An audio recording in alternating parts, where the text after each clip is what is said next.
You want to support Roland Martin Unfiltered? Be sure to join our Bring the Funk fan club. Every dollar that you give to us supports our daily digital show. There's only one daily digital show out here that keeps it black and keep it real as Roland Martin Unfiltered. By going to RolandMartinUnfiltered.com, you can make this possible. And of course, you talk about de Blasio being questioned about Eric Garner. First of all, there were protesters who were in the audience last night in the Fox Theater in Detroit who let their feelings be known. This is what took place.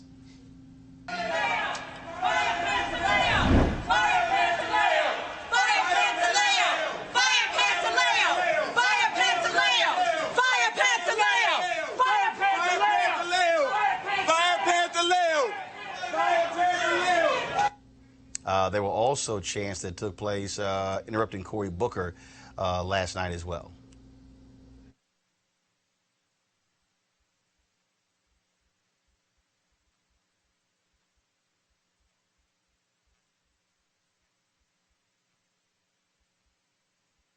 Last week, the President of the United States attacked an American city, calling it a disgusting, rat-infested, rodent mess.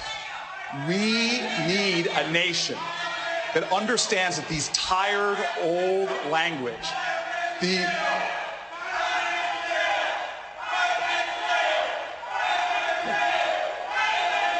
Stand by, Senator. I will stand by. Please stand by.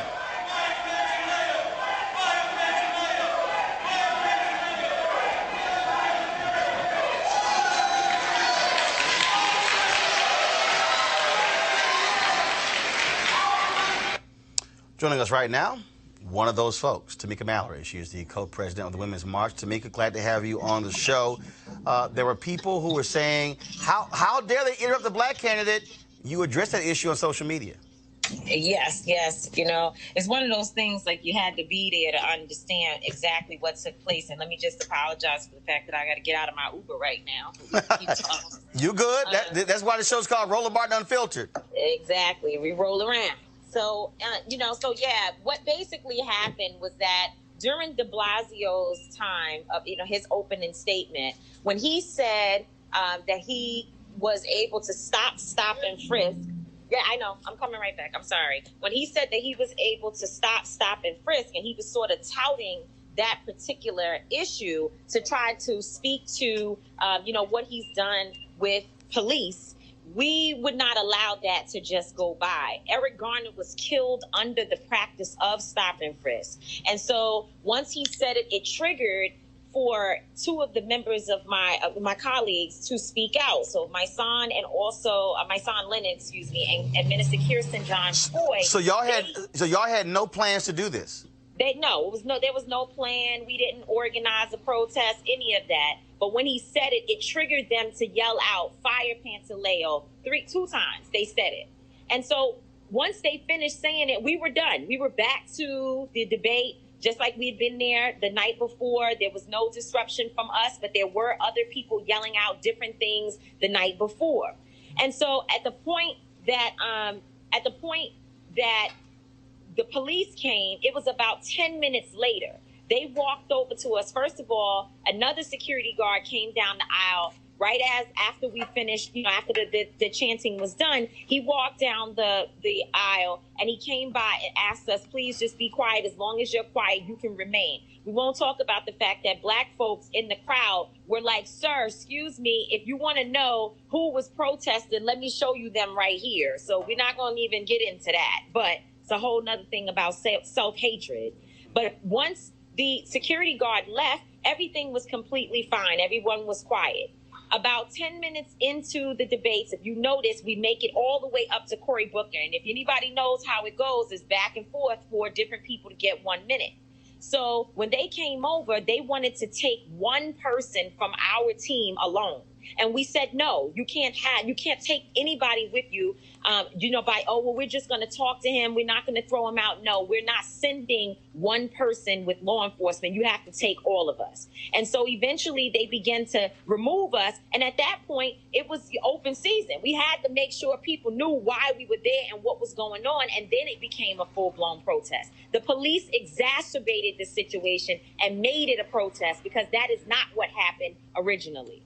De Blasio, you posted on your Twitter account, I'm going to pull, excuse me, on your Instagram account, where Bill de Blasio said that he heard what the protesters had to say.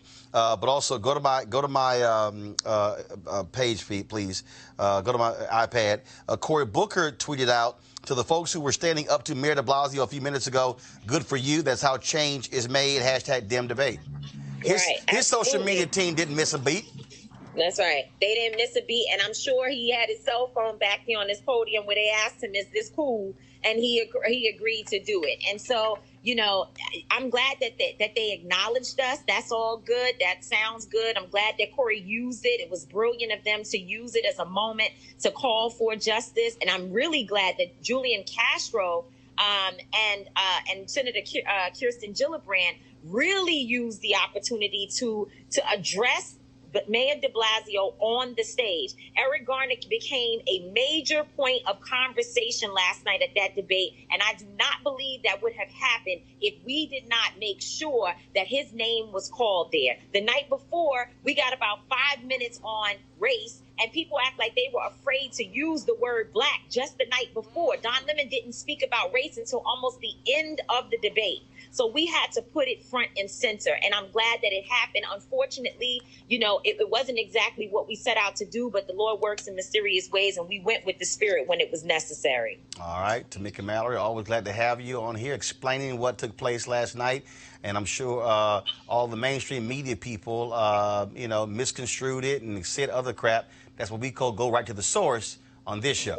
Thank you very much. De Blasio cannot speak as someone who was running for president of the United States and not be able to take care of his own city. He has to fire Pantaleo. All right, Tamika Mallory, thanks so much. I appreciate it. Thank you. All right, folks, back to that Roland Martin Unfiltered video in just one moment. All right, folks, you heard me talk a lot about marijuanastock.org because I want to keep you informed of investment opportunities that make sense. We've all watched the growth of the cannabis industry. A recent report by New Frontier Data estimates the global cannabis market at more than $340 billion. We know that marijuana legalization is sweeping the country state by state. We also know that marijuana has a good cousin, the hemp plant, with a much higher concentration of CBD. That means hemp gives you all the medical benefits of marijuana without getting you high. Until recently, hemp farming was practically illegal in the United States and heavily regulated by the DEA. However, the 2018 Farm Bill changed all of that, making it legal to grow hemp CBD in the U.S. and creating one of the largest commodities worldwide. And they need land to grow all of the plants. Folks, it's real simple. Now, our good friends at 420 Real Estate, their business model is simple. They buy land that supports hemp CBD grow operations and lease it to licensed, high-paying tenants. That's right, they are hemp CBD landlords, and you can get in on the action. Now, 420 Real Estate has decided to do something special for the Roland Martin Unfiltered family. Originally, the minimum investment level was $500, but right now you can invest in the crowdfunding campaign for as little as $200. That's right, as little as $200 up to $10,000. Again, this is a $340 billion worldwide industry that is still growing, and you can participate with as little as $200. To invest, go to marijuanastock.org. That's marijuanastock.org. Now back to your Roland Martin Unfiltered video.